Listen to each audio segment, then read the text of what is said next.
সকালবেলা আসতে বলেছিলে? আমি তোমাকে বলেছিলাম না আর সুযোগ পেলেই টুক করে চলে আসবো। এই দেখো চলে এসেছি। কিন্তু ঠাকুরপো, তুমি আসার আগে আমাকে একবার বলবে তো, এইভাবে হুট করে কেন এসছো?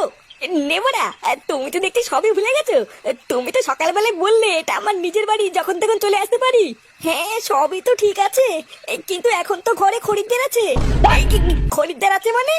ও তুমি এইসব বুঝবে না ঠাকুরপো, তুমি বরং এখন বাড়ি চলে যাও, আমি কালকে সকালে তোমাকে সব খুলে বলবো। এই মেরেছে, এত রাতে এতটা রাস্তায় এত কষ্ট করে আসলাম তোমার সাথে ঘুমাবো বলে, আবার চলে যাবো? এই এত রাত্রেবেলায় কে আসলো গো ঝুমা শোনা?